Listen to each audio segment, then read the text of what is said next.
Libro. Cañas y Barro novela. Capítulo 1. Como todas las tardes, la barca Correo anunció su llegada al palmar con varios toques de bocina. El barquero, un hombrecillo enjuto, con una oreja amputada, iba de puerta en puerta recibiendo encargos para Valencia.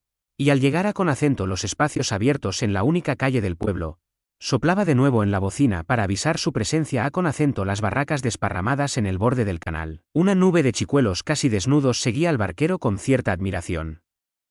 Les infundía respeto el hombre que cruzaba la Albufera 4 veces al día, llevándose a Conacento Valencia la mejor pesca del lago y trayendo de allá los 1000 objetos de una ciudad misteriosa y fantástica para aquellos chiquitines criados en una isla de cañas y barro. De la taberna de Cañamel, que era el primer establecimiento del palmar, salía un grupo de segadores con el saco al hombro en busca de la barca para regresar a Conacento sus tierras. Afluían las mujeres al canal, semejante a Conacento una calle de Venecia, con las márgenes cubiertas de barracas y viveros donde los pescadores guardaban las anguilas. En el agua muerta, de una brillantez de estaño, permanecía inmóvil la barca Correo. Un gran ataúd cargado de personas y paquetes, con la borda casi a Conacento flor de agua. La vela triangular, con remiendos obscuros, estaba rematada por un guiñapo incoloro que en otros tiempos había sido una bandera española y delataba el carácter oficial de la vieja embarcación. Un hedor insoportable se esparcía en torno de la barca. Sus tablas se habían impregnado del tufo de los cestos de anguilas y de la suciedad de centenares de pasajeros. Una mezcla nauseabunda de pieles gelatinosas, escamas de pez criado en el barro, pies sucios y ropas mugrientas, que con su roce habían acabado por pulir y abrillantar los asientos de la barca. Los pasajeros, segadores en su mayoría, que venían del Perelló, último confín de la Albufera, lindante con el mar, cantaban a Conacento gritos pidiendo al barquero que partiese cuanto antes. Ya estaba llena la barca. No cabía más gente. Así era, pero el hombrecillo, volviendo hacia ellos el informe muñón de su oreja cortada como para no oírles, esparcía lentamente por la barca las cestas y los sacos que las mujeres le entregaban desde la orilla. Cada uno de los objetos provocaba nuevas protestas, los pasajeros se estrechaban o cambiaban de sitio y los del palmar que entraban en la barca recibían con reflexiones evangélicas la rociada de injurias de los que ya estaban acomodados. Un poco de paciencia. Tanto sitio que encontrasen en el cielo. La embarcación se hundía al recibir tanta carga, sin que el barquero mostrase la menor inquietud, acostumbrado a Conacento travesías audaces. No quedaba en ella un asiento libre. 2 hombres se mantenían de pie en la borda, agarrados al mástil, otro se colocaba en la proa, como un mascarón de navío. Todavía el impasible barquero hizo sonar otra vez su bocina en medio de la general protesta. ¿Cristo? ¿Aún no tenía bastante el muy ladrón? Iban a Conacento pasar allí toda la tarde bajo el sol de septiembre, que les hería de lado, achicharrándoles la espalda. De pronto se hizo el silencio, y la gente del Correo vio aproximarse por la orilla del canal un hombre sostenido por 2 mujeres, un espectro, blanco, tembloroso, con los ojos brillantes, envuelto en una manta de cama. Las aguas parecían hervir con el calor de aquella tarde de verano, sudaban todos en la barca, haciendo esfuerzos por librarse del pegajoso contacto del vecino, y aquel hombre temblaba, chocando los dientes con un escalofrío lúgubre, como si el mundo hubiese caído para él en eterna noche. Las mujeres que le sostenían protestaban con palabras gruesas al ver que los de la barca permanecían inmóviles.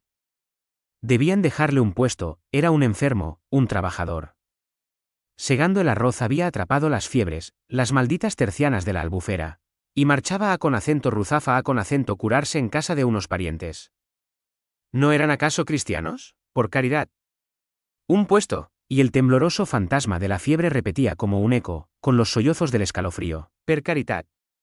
Per caritat. Entró a Conacento empujones, sin que la masa egoísta le abriera paso, y no encontrando sitio se deslizó entre las piernas de los pasajeros, tendiéndose en el fondo, con el rostro pegado a Conacento, las alpargatas sucias y los zapatos llenos de barro, en un ambiente nauseabundo.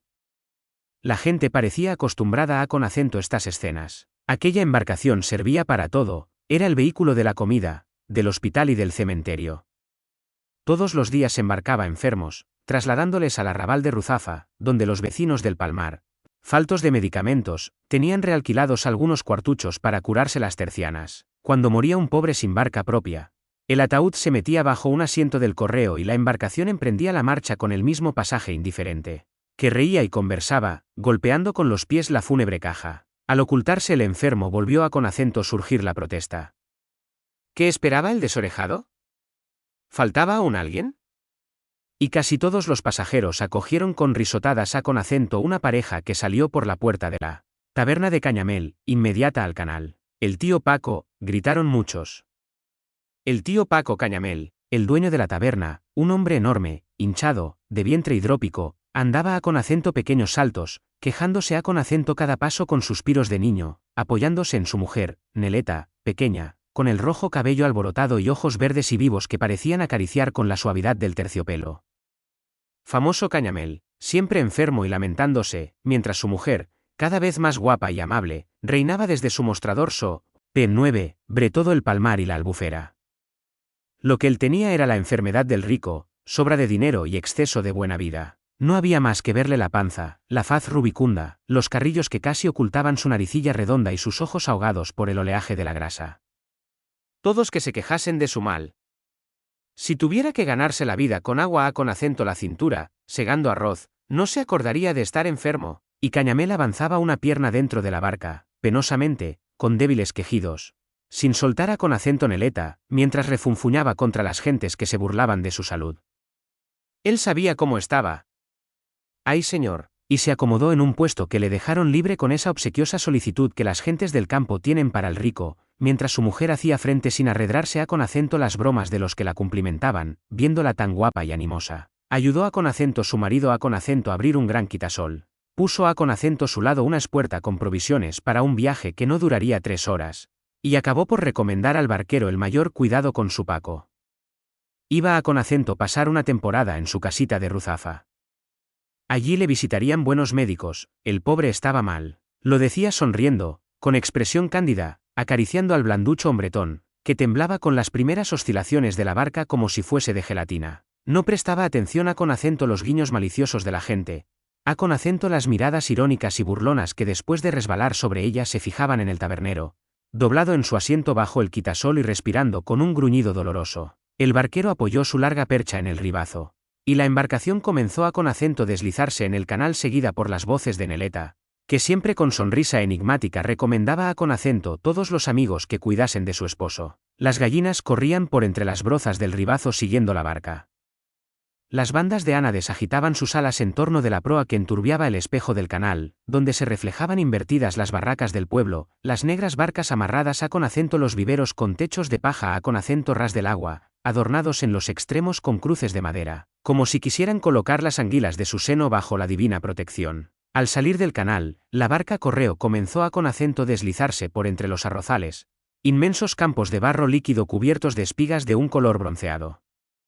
Los segadores, hundidos en el agua, avanzaban hoz en mano, y las barquitas, negras y estrechas como góndolas, recibían en su seno los haces que habían de conducir a con acento las eras. En medio de esta vegetación acuática, que era como una prolongación de los canales, levantábanse a con acento trechos, sobre isletas de barro, blancas casitas rematadas por chimeneas. Eran las máquinas que inundaban y desecaban los campos, según las exigencias del cultivo. Los altos ribazos ocultaban la red de canales, las anchas carreras por donde navegaban los barcos de vela cargados de arroz. Sus cascos permanecían invisibles y las grandes velas triangulares se deslizaban sobre el verde de los campos, en el silencio de la tarde, como fantasmas que caminasen en tierra firme. Los pasajeros contemplaban los campos como expertos conocedores, dando su opinión sobre las cosechas y lamentando la suerte de aquellos a con acento quienes había entrado el salitre en las tierras, matándoles el arroz. Deslizábase la barca por canales tranquilos, de un agua amarillenta, con los dorados reflejos del té. En el fondo, las hierbas acuáticas inclinaban sus cabelleras con el roce de la quilla. El silencio y la tersura del agua aumentaban los sonidos. En los momentos en que cesaban las conversaciones, se oía claramente la quejumbrosa respiración del enfermo tendido bajo un banco y el gruñido tenaz de Cañamel. Al respirar, con la barba hundida en el pecho, de las barcas lejanas y casi invisibles llegaban, agrandados por la calma, el choque de una percha al caer sobre la cubierta, el chirrido de un mástil, las voces de los barqueros avisándose para no tropezar en las revueltas de los canales. El conductor desorejado abandonó la percha, y saltando sobre las rodillas de los pasajeros fue de un extremo a con acento otro de la embarcación arreglando la vela para aprovechar la débil brisa de la tarde. Habían entrado en el lago, en la parte de la albufera obstruida de carrizales e islas, donde había que navegar con cierto cuidado. El horizonte se ensanchaba, a con acento un lado la línea obscura y ondulada de los pinos de la dehesa, que separa la albufera del mar, La selva casi virgen, que se extiende leguas y leguas, donde pastan los toros feroces y viven en la sombra los grandes reptiles, que muy pocos ven, pero de los que se habla con terror durante las veladas. Al lado opuesto la inmensa llanura de los arrozales, perdiéndose en el horizonte por la parte de Sollana y Sueca, confundiéndose con las lejanas montañas. Al frente los carrizales e isletas que ocultaban el lago libre, y por entre los cuales deslizábase la barca, hundiendo con la proa las plantas acuáticas, rozando su vela con las cañas que avanzaban de las orillas. Marañas de hierbas obscuras y gelatinosas como viscosos tentáculos subían hasta la superficie, enredándose en la percha del barquero, y la vista sondeaba inútilmente la vegetación sombría e infecta, en cuyo seno pululaban las bestias del barro. Todos los ojos expresaban el mismo pensamiento: el que cayera allí difícilmente saldría. Un rebaño de toros pastaba en la playa de juncos y charcas lindante con la dehesa. Algunos de ellos habían pasado nado a con acento las islas inmediatas, y hundidos en el fango hasta el vientre rumiaban entre los carrizales, moviendo con fuerte chapoteo sus pesadas patas. Eran unos animales grandes, sucios, con el lomo cubierto de costras, los cuernos enormes y el hocico siempre babeante. Miraban fieramente la cargada barca que se deslizaba entre ellos, y al mover su cabeza esparcían en torno una nube de gruesos mosquitos que volvía a con acento caer sobre él. Rizado testuz, a con acento poca distancia, en un ribazo que no era más que una estrecha lengua de barro entre dos aguas, vieron los de la barca un hombre en cuclillas. Los del palmar le conocieron. «Es Sangonera», gritaron. «El borracho Sangonera», y agitando sus sombreros, le preguntaban a con acento gritos dónde la había pillado por la mañana y si pensaba dormirla allí. Sangonera seguía inmóvil, pero cansado de las risas y gritos de los de la barca, púsose en pie, y girando en una ligera pirueta se dio unas cuantas palmadas en el dorso de su cuerpo con expresión de desprecio, volviendo a con acento agacharse gravemente. Al verle de pie redoblaron las risas, excitadas por su bizarro aspecto. Llevaba el sombrero adornado con un alto penacho de flores de la dehesa y sobre el pecho y en torno de su faja se enroscaban algunas bandas de campanillas silvestres de las que crecían entre las cañas de los ribazos. Todos hablaban de él. Famoso Sangonera. No había otro igual en los pueblos del lago.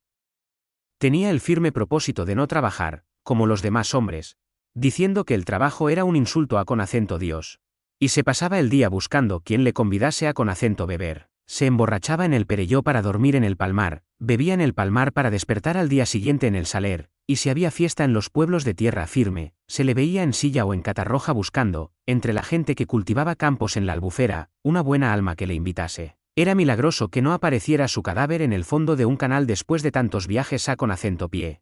Por el lago, en plena embriaguez, siguiendo las lindes de los arrozales, estrechas como un filo de hacha, atravesando los portillos de las acequias con agua al pecho y pasando por lugares de barro movedizo donde nadie osaba aventurarse como no fuese en barca. La Albufera era su casa. Su instinto de hijo del lago le sacaba del peligro, y muchas noches, al presentarse en la taberna de Cañamel para mendigar un vaso, tenía el contacto viscoso y el hedor de fango de una verdadera anguila. El tabernero murmuraba entre gruñidos al oír la conversación. Sangonera. Valiente sinvergüenza. 1000 veces le había prohibido la entrada en su casa.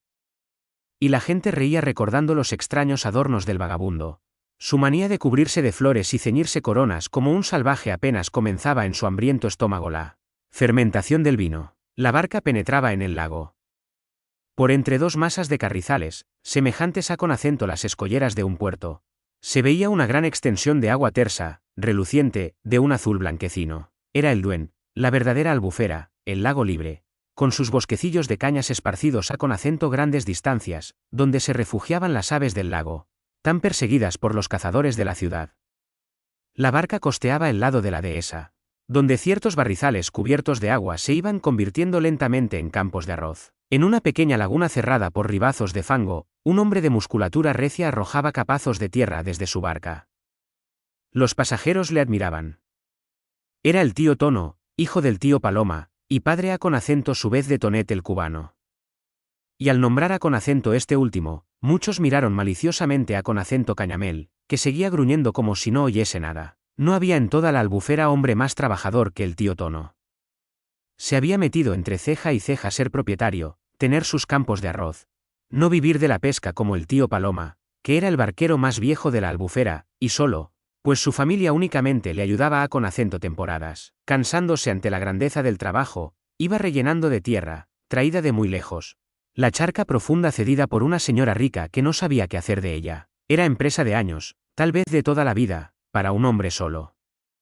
El tío Paloma se burlaba de él. Su hijo le ayudaba de vez en cuando para declararse cansado con acento los pocos días, y el tío Tono, con una fe inquebrantable, seguía adelante, auxiliado únicamente por la borda, una pobrecilla que su difunta mujer sacó de los expósitos, tímida con todos y tenaz para el trabajo lo mismo que él. Salud, tío Tono, y no cansarse. Que cogiera pronto arroz de su campo, y la barca se alejó sin que el testarudo trabajador levantase la cabeza más que un momento para contestar con acento los irónicos saludos. Un poco más allá, en una barquichuela pequeña como un ataúd, vieron al tío Paloma junto a con acento una fila de estacas, calando sus redes para recogerlas al día siguiente. En la barca discutían si el viejo tenía 90 años o estaba próximo a con acento los 100. Lo que aquel hombre había visto sin salir de la albufera, los personajes que tenía tratados, y agrandadas por la credulidad popular, repetían sus insolencias familiares con el general Prim, al que servía de barquero en sus cacerías por el lago, su rudeza con grandes señoras y hasta con reinas. El viejo, como si adivinase estos comentarios y se sintiera ahito de gloria, permanecía encorvado, examinando las redes, mostrando su espalda cubierta por una blusa de anchos cuadros y el gorro negro calado hasta las acartonadas orejas, que parecían despegársele del cráneo. Cuando el correo pasó junto a con acento él, levantó la cabeza, mostrando el abismo negro de su boca desdentada y los círculos de arrugas rojizas que convergían en torno de los ojos profundos, animados por una punta de irónico resplandor. El viento comenzaba a con acento refrescar. La vela se hinchó con nuevas sacudidas y la cargada barca inclinóse hasta mojar las espaldas de los que se sentaban en la borda. En torno de la proa las aguas, partidas con violencia, cantaban un glu-glu cada vez más fuerte. Ya estaban en la verdadera albufera, en el inmenso yuent, azul y terso como un espejo veneciano, que retrataba invertidos los barcos y las lejanas orillas con el contorno ligeramente serpenteado. Las nubes parecían rodar por el fondo del lago como vedijas de blanca lana. En la playa de la dehesa unos cazadores seguidos de perros duplicaban su imagen en el agua, andando cabeza abajo. En la parte de tierra firme, los grandes pueblos de la ribera, con sus tierras ocultas por la distancia, parecían flotar sobre el lago. El viento, cada vez más fuerte, cambió la superficie de la albufera. Las ondulaciones se hicieron más sensibles, las aguas tomaron un tinte verdoso semejante al del mar. Se ocultó el suelo del lago y en las orillas de gruesa arena formada de conchas comenzó a con acento depositar el oleaje amarillentas vedijas de espuma, pompas jabonosas que brillaban irisadas a con acento la luz del sol. La barca deslizábase a con acento lo largo de la dehesa y pasaban rápidamente ante ella las colinas areniscas, con las chozas de los guardas en su cumbre, las espesas cortinas de matorrales, los grupos de pinos retorcidos, de formas terroríficas, como manojos de miembros torturados. Los viajeros, enardecidos por la velocidad, excitados por el peligro que ofrecía la embarcación arrastrando una de sus bordas a con acento ras del lago, saludaban a con acento gritos a con acento las otras barcas que pasaban a con acento lo lejos y extendían su mano para recibir el choque de las ondas conmovidas por la rápida marcha. En torno del timón arremolinábase el agua. A con acento corta distancia flotaban dos capuzones, pájaros obscuros que se sumergían y volvían a con acento sacar la cabeza tras larga inmersión, distrayendo a con acento los pasajeros con estas evoluciones de su pesca. Más allá, en las matas, en las grandes islas de cañares acuáticos, las fúlicas y los colberts levantaban el vuelo al aproximarse la barca, lentamente, como si adivinasen que aquella gente era de paz. Algunos se coloreaban de emoción viéndolos.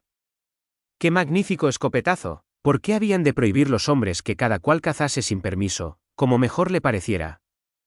Y mientras se indignaban los belicosos, sonaba en el fondo de la barca el quejido del enfermo y Cañamel suspiraba como un niño, herido por los rayos del sol poniente que se deslizaban bajo su sombrilla. El bosque parecía alejarse hacia el mar, dejando entre él y la albufera una extensa llanura baja, cubierta de vegetación bravía, rasgada a con acento trechos por la tersa lámina de pequeñas lagunas. Era el llano de Sancha. Un rebaño de cabras guardado por un muchacho pastaba entre las malezas, y a con acento su vista surgió en la memoria de los hijos de la albufera la tradición que daba su nombre al llano. Los de tierra adentro que volvían a con acento sus casas después de ganar los grandes jornales de la siega. Preguntaban quién era la tal Sancha que las mujeres nombraban con cierto terror.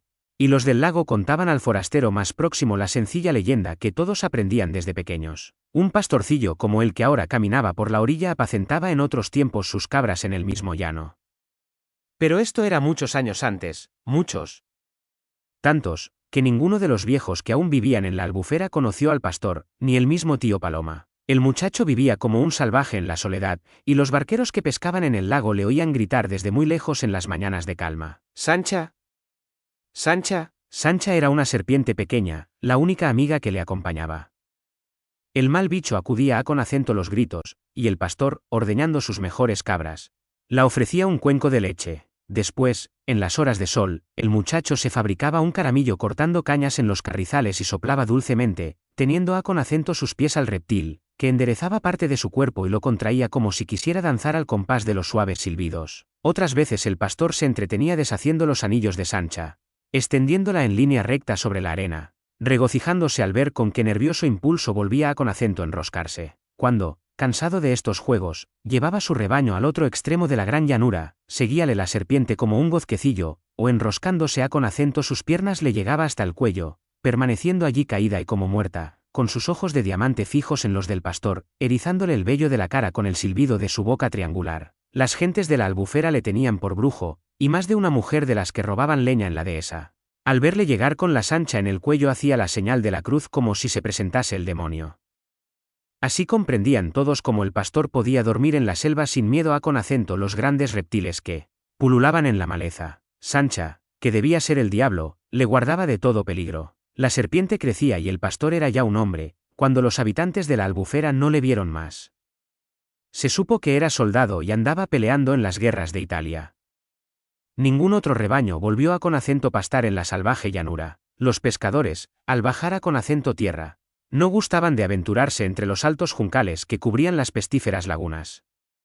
Sancha, falta de la leche con que le regalaba el pastor, debía perseguir los innumerables conejos de la dehesa. Transcurrieron 8 o 10 años, y un día los habitantes del Saler vieron llegar por el camino de Valencia, apoyado en un palo y con la mochila con acento a la espalda, un soldado, un granadero enjuto y cetrino, con las negras polainas hasta encima de las rodillas, casaca blanca con bombas de paño rojo y una gorra en forma de mitra sobre el peinado en trenza.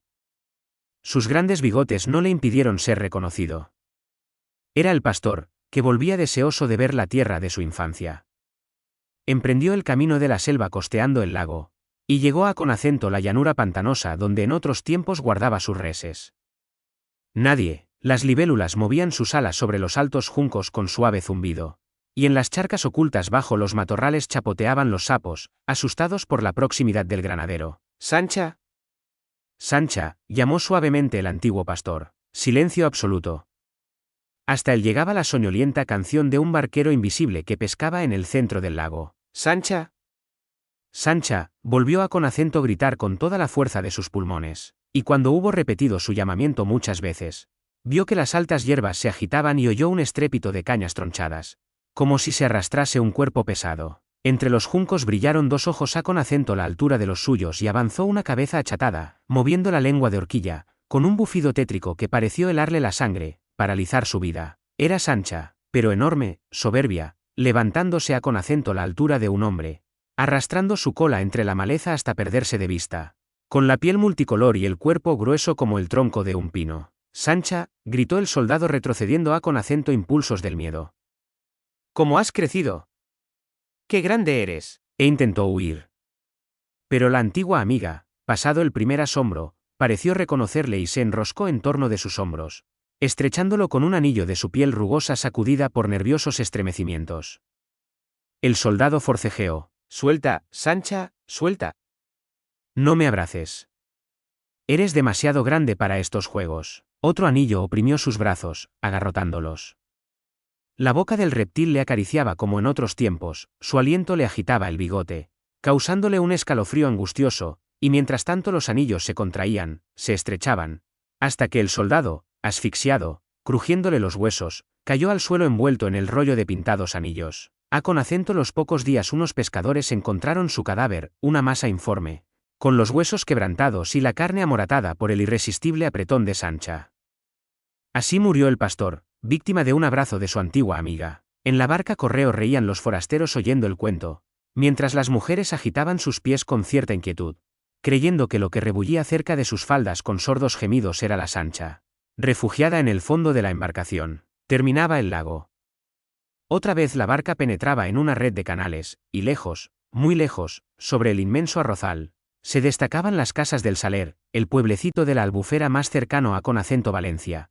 Con el puerto ocupado por innumerables barquichuelos y grandes barcas que cortaban el horizonte con sus mástiles sin labrar, semejantes a Conacento pinos mondados. Terminaba la tarde. La barca deslizábase con menos velocidad por las aguas muertas del canal. La sombra de la vela pasaba como una nube sobre los arrozales enrojecidos por la puesta del sol, y en el ribazo marcábanse sobre un fondo anaranjado las siluetas de los pasajeros. Continuamente pasaban moviendo la percha gentes que volvían de sus campos, de pie en los barquichuelos negros, pequeñísimos, con la borda casi a Conacento ras del agua. Estos esquifes eran los caballos de la Albufera.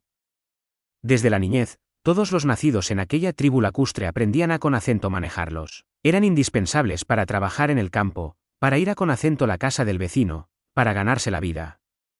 Tan pronto pasaba por el canal un niño, como una mujer, o un viejo, todos moviendo la percha con ligereza, apoyándola en el fondo fangoso para hacer resbalar sobre las aguas muertas el zapato que les servía de embarcación. En las acequias inmediatas se deslizaban otros barquitos, invisibles tras los ribazos, y por encima de las malezas avanzaban los bateleros con el tronco inmóvil, corriendo a Conacento impulsos de sus puños. De vez en cuando los del correo veían abrirse en los ribazos anchas brechas, por las que se esparcían sin ruido ni movimiento las aguas del canal, durmiendo bajo una capa de verdura viscosa y flotante.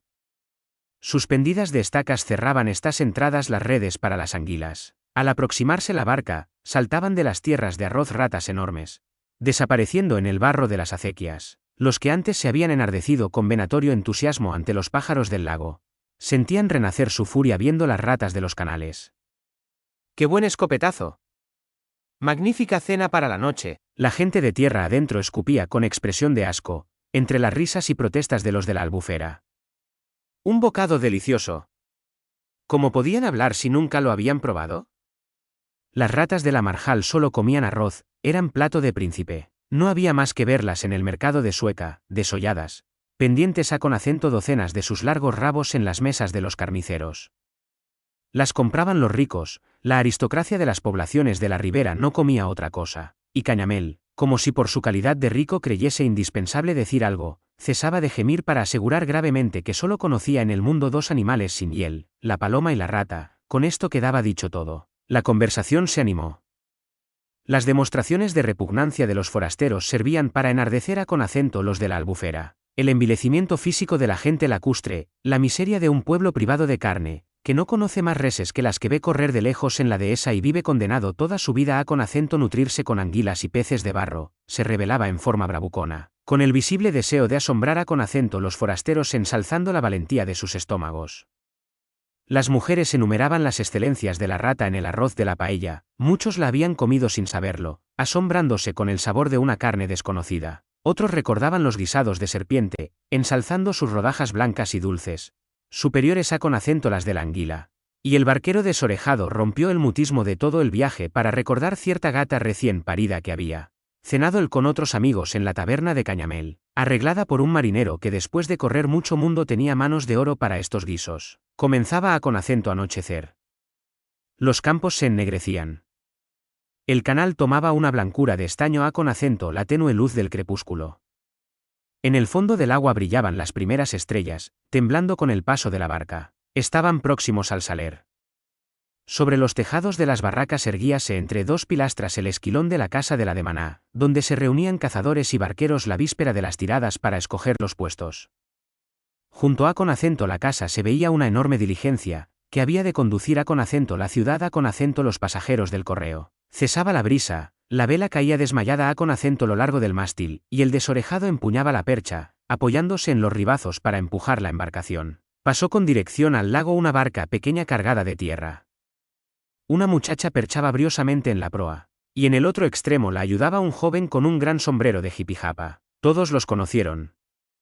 Eran los hijos del tío Tony, que llevaban tierra a Conacento su campo, la Borda, aquella expósita infatigable, que valía más que un hombre, y Tonet el cubano, el nieto del tío Paloma, el mozo más guapo de toda la Albufera.